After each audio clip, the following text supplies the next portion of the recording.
Welcome to Field Questions. Good morning or good day, whenever this might find you. This is a participation practice. Participation practice because we can all feel the energy. We can all resonate with energy, and it's very resonating. It's very accurate how we perceive this energy. But it's important to answer and participate with that energy at a very unique level. And so the questions that arise from this collective frequency becomes so much more potent when we truly engage with it. And the questions, or I should say, the practice of allowing the answer to work itself through, not just as you sit down and write your answer, but as the answer lands in the experience, and as you experience the answer at a reality level, right? At a 3D level, what we call reality, in common words, right? That is the power of the co-creating of reality. And so to me, participating, I call it a practice. We have to have a practice for us to get evidence of how we work as a collective field. And this practice, before we can understand, gives us those pieces of evidence, and it becomes, once you get into this momentum, because we're all nodes in the field, it's amazing. It's unreal. We're just now becoming slightly aware how this works. And so I really feel like it should not be taken lightly, and it should not be taken as a, anecdotal something or other. But, I guess you can. Okay. First question, and I do use cards. Let me get myself a little bit more comfortable here. The first question showed up as the Wheel of Fortune. And I don't actually see a wheel because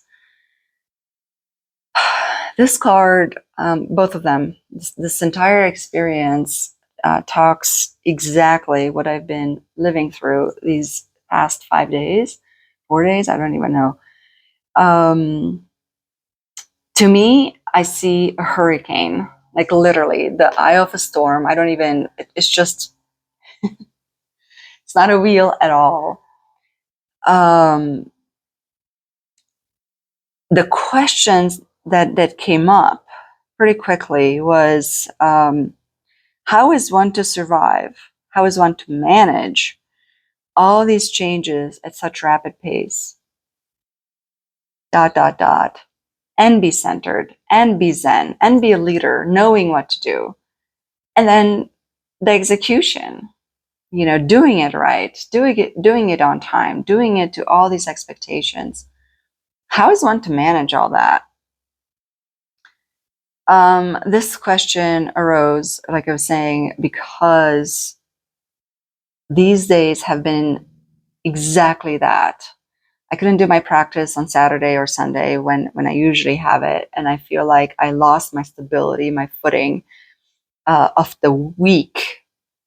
I center, and that centering means so much to me, and I felt robbed of not having that time. But what was more interesting, I guess, how I wasn't really able to find that footing in the present, in the small in between rest periods, right? So for example, when I drive, I usually am able to connect in my body and center. This time my mind was so taken. Like for example, I had to drive in a huge rain. I couldn't do my practice. There was not enough flexibility in my attention, right? All my attention had to go in targeted specific places at all times. So it was just, yeah, one storm, literal or figurative, after the other. So if it wasn't for the second card, the Page of Cups, I would have approached and sat with this Wheel of Fortune in this, how do I find my center? How do I find my eye of the storm? That's how I would have approached this. But because of the Page of Cups, and that's why these two are so interconnected, what came out of this was, what frequency is already around you, within you, with you, and is being seen by others, is being felt by others, is being reflected back by others, but it's registering within you still as some sort of ideal, some sort of utopian. Basically, it's registering as unreal. And this points me to this programming, even within our practices, that we keep wanting to gravitate into what used to be, what we know, what stabilizes us, what feels familiar to us. But the Page of Cups wants to bring something new in. So this whirlwind is not a problem. it's it's not a problem.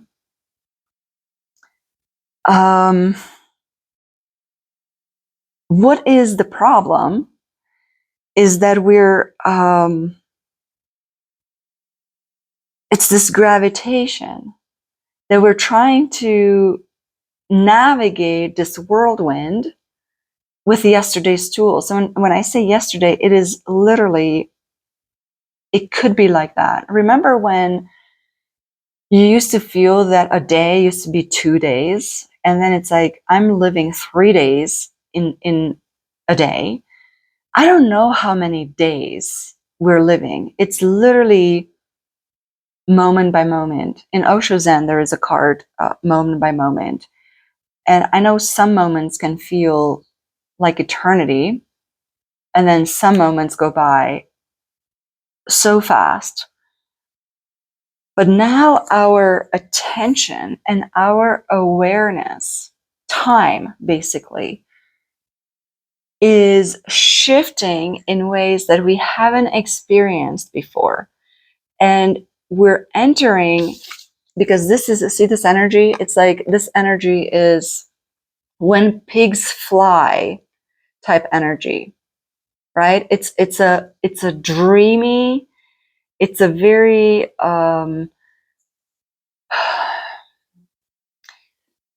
it's a little bit unreal, right?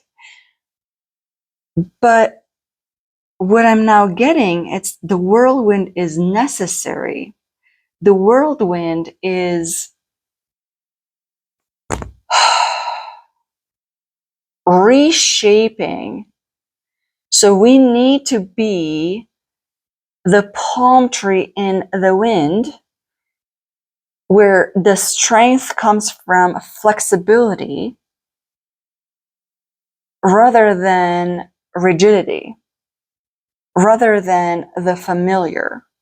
So it kind of reshapes that first question, right? For the Wheel of Fortune, because instead of saying, how am I to manage all this? And I'm sitting with that question, show me how to manage as I'm staying still.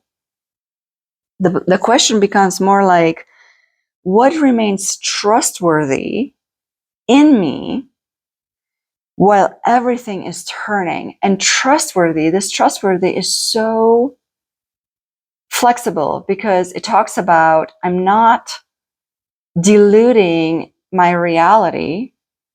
I know what's real. I'm not diluting my potential. This trustworthy is hope without hope as an external factor. It's hope as confidence in myself. I trust. Where is my trust? Find the trust. Where do I feel trustworthy in my body that is flexible enough? This question gives me the ability to reorganize the task around my value in a non-hierarchical way. Does that make sense? It's like just because I'm doing this task first doesn't mean that is not more important, but I'm very real to what needs to get done right now and what can take a back burner without me losing the value of it. So hierarchy, the order, the way we move about things is completely different when I understand myself as a palm tree versus this hurricane designed lamppost. Neither of them is wrong. You see, like sometimes you need to be the lamppost, sometimes you need to be the palm tree. Right now, the whirlwind is an invitation, and it's not the problem.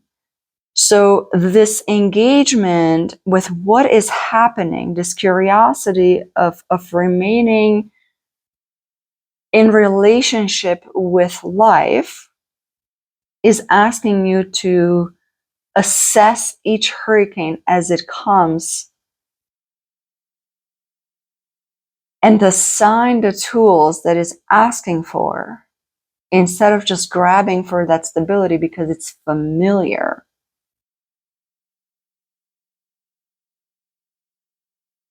Yeah, I feel the Page of Cups is just one piercing, it's like the clarity in the whole thing. But now the Wheel of Fortune opened up to so many other questions. So if you want to go deeper into this, send me a message. I'll send you a worksheet. It's all free because I'm going deeper, right? So I already have the questions. But again, even though you answer these questions, however the answers might come, if they're not somatic, right? They have to appear in a simplistic way before analysis, before reason. And when they appear like that, they're very clear, they're very short sometimes. Sometimes they're more elaborate.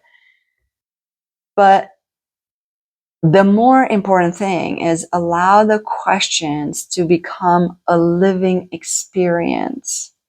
Then we all move from that energetic